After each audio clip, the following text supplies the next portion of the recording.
Hi guys, in this video I will teach you how to connect two routers using DHCP. Nakita ninyo sa video nga naana sa mga icon para mapadali.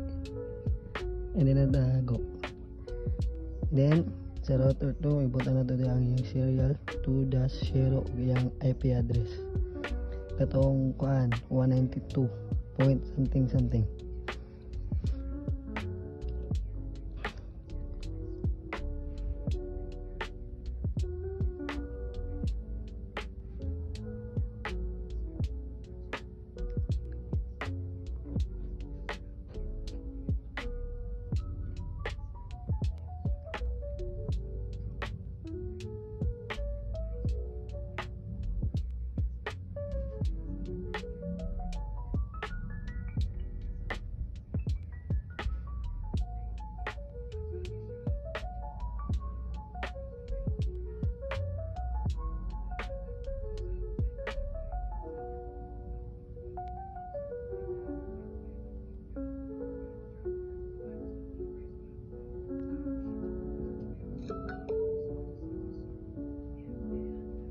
Yan sa ubos, butang na to siya o clock rate na 6,400.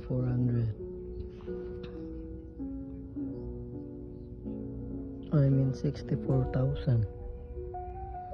Then config #exit na sa ubos na.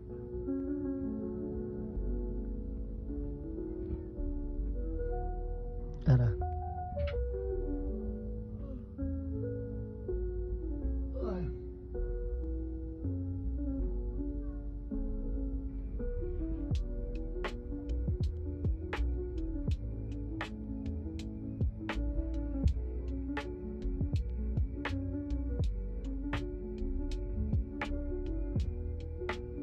Then matry tag send og message sa laptop sa pikas laptop. So as you can see, delete video kay wapay functional ports, wa pa na to mailisan sa IP configuration niya. Ito sa ilis DHCP. Tanan na nakita icon nyo diya, ilisan niya sa DHCP.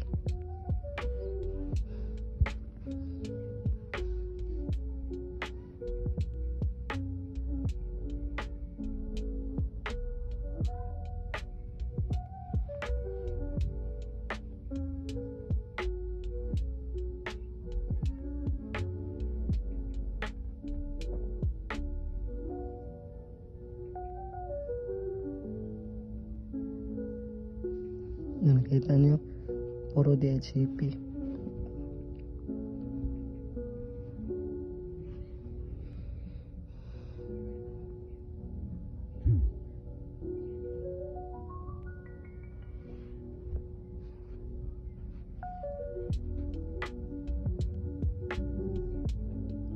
Sa ubos, makita nyo lower right, puro sa failed. I-try ito nag-successful niya. Mag-send pa tawag kan message.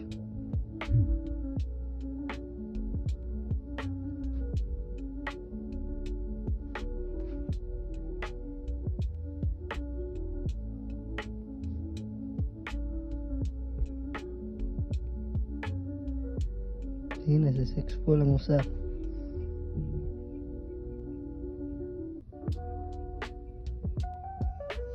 Ang laptop 0 kaya successful na sa 2.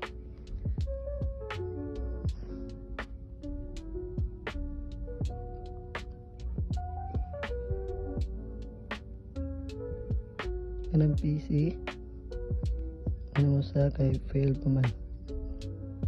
Ito na sa i-try og ipa-successful.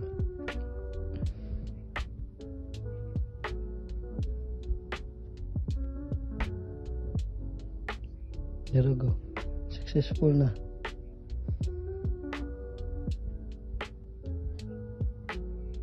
Kanina naman sa wala pa. Laptop 5.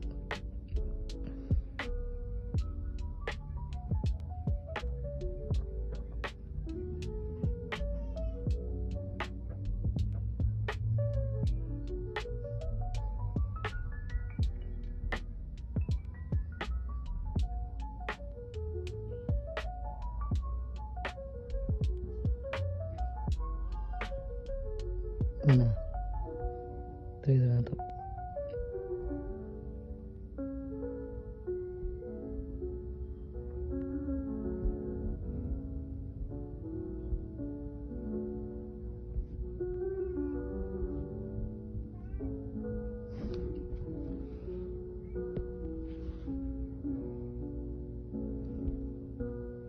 So, kung ba na successful, no?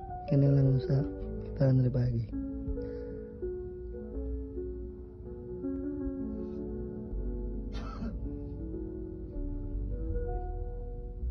I-connect dia sa Pikas laptop. Try na to siya o pagana. Nigana na dyan siya guys. Nakita na sa ubos. Sa lower right.